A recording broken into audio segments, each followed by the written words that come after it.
예, 이번 시간에는 로마를 만든 4인의 리더들 중에 마지막 네 번째 콘스탄티누스 황제를 공부하겠습니다.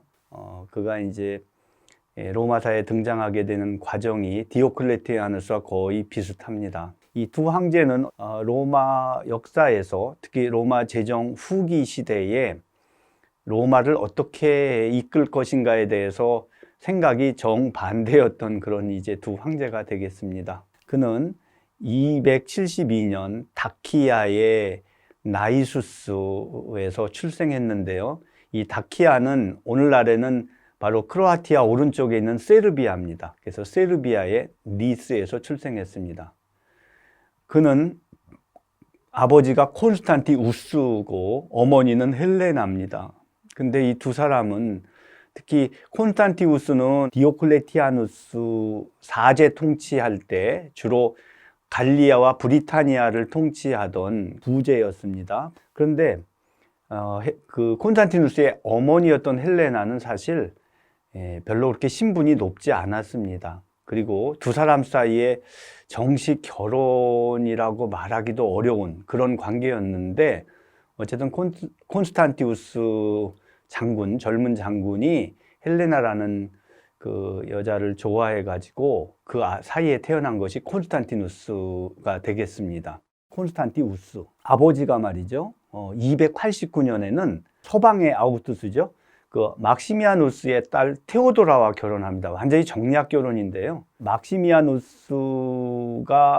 이제 장인이 되는 거죠. 장인이 서로마 제국의 아우구스투스였고 사위는 그 밑에 우리가 카이사르였잖아요. 이 콘스탄티누스는 그 어머니와 떨어져서 이제 또 아버지와도 또 떨어져 살았어요. 왜냐하면은 이게 이제 이 당시는 아버지는 그 바로 오늘날 독일 땅이죠. 서로마의 그 갈리아 쪽에 수도가 있었죠. 트리오라고 하는 곳에 가 있었는데 그 아들은 니코메디아에 있는 디오클레티아누스 궁정에서 지냈습니다. 멀리 나가 있는 황제 이 콘스탄티우스가 이제 혹시 그쪽에서 또 반역을 하면은 이 디오클레티아누스 입장에서 보면은 이제 그 수습하기가 쉽지가 않습니다. 사제 통치를 만들어 놨지만 뭐 정치 권력이라는 게 늘 그렇죠. 어제 이 친구가 또 오늘의 적이 되기도 하고 그런 게 이제 권력이잖아요. 그러니까 이 콘스탄티우스의 아들이었던 콘스탄티누스를 니코메디아에 있는 디오클레티아누스 궁정에 볼모처럼 데리고 있었어요. 어찌 보면은 어린 시절이 좀 콘스탄티누스는 좀 불운했다 그렇게 말할 수 있겠습니다. 305년에 디오클레티아누스가 이제 즉위 20년 만에 왜 은퇴했다고 그랬잖아요. 그러니까 서방의 아우구스투스였던 막시미아누스도 동반 퇴진을 했습니다. 결국은 콘스탄티우스가 이제는 막시미아누스 자리에 올라서는 것이죠. 그래서 이제 아우구스투스가 되는 거예요. 서방 제국의 정황제가 됐어요. 그 다음에 이제 동방에서는 디오클레티아누스 밑에 있던 갈레리우스가 이제 아우구스투스가 된 거죠. 그래가지고 콘스탄티우스, 갈레리우스라고 하는 두 아우구스투스의 통치 시대가 된 것입니다. 똑같이 아우구스투스지만은 이 당시에 오면은 이 동방 제국 쪽이 더 황제들에게 선호되는 곳이었어요. 그래서 갈레리우스가 이제 어떤 면에서는 디오클레티아누스의 권위를 계승했다 이렇게 말할 수 있겠죠. 어린 콘스탄티누스는 이번에는 갈레리우스의 또 볼모가 됐습니다.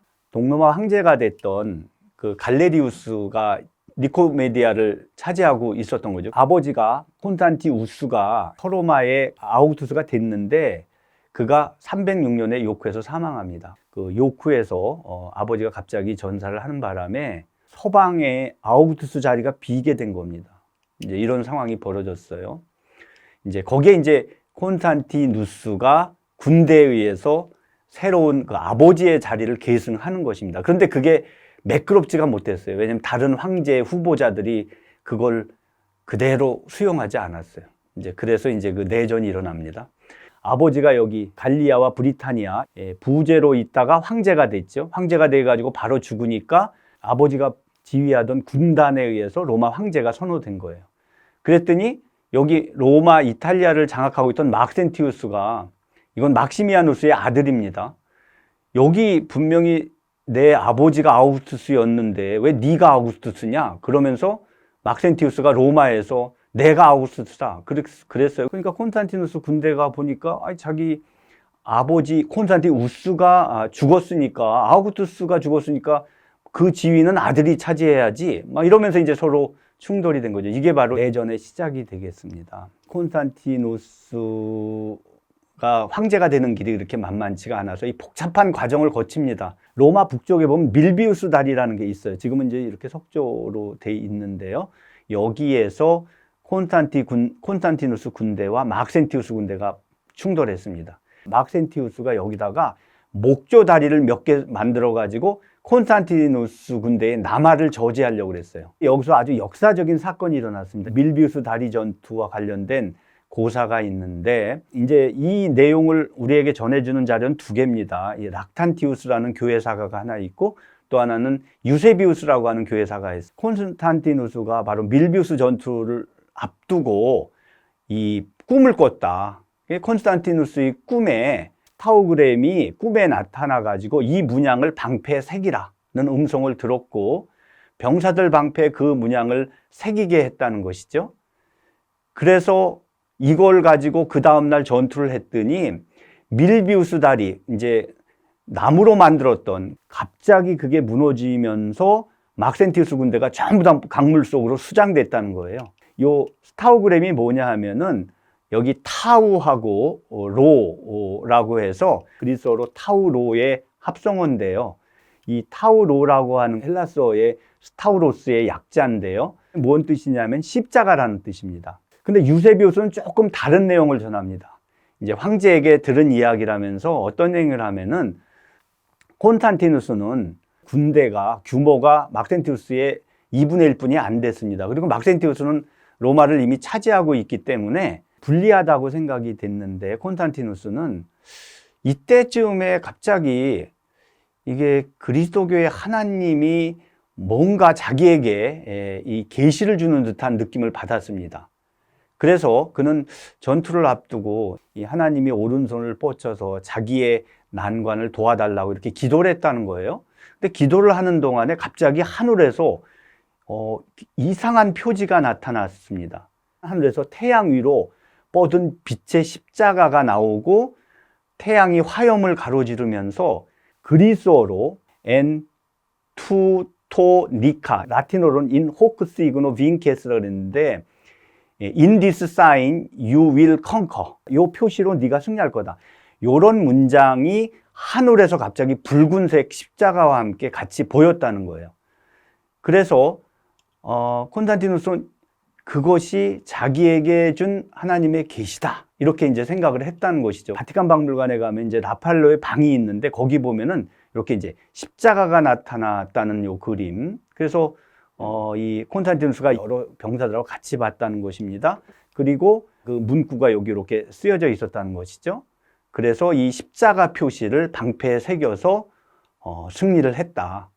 결국 이제 이런 얘기입니다. 뭐 유세비우스나 락탄티우스는 전부 다 기독교 사가들입니다. 그러니까 하나님이 이거를 마치 모세가 이제 이스라엘 백성을 데리고 홍해를 건널 때 물이 갈라져 가지고 뭐 이집트의 파라오 군대가 쫓아오다가 다 수장됐다와 똑같은 거다, 그렇게 이제 해석하면서 콘스탄티누스가 경험한 그런 하나님의 은혜다, 이렇게 이제 선전을 했던 것입니다.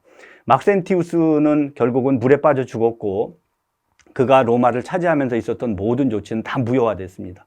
결국 그리고 이제 로마를 장악하니까 자연스럽게 그는 이제 서로마 제국의 아우구스투스로서 이제 당당하게 이렇게 선포될 수가 있었습니다.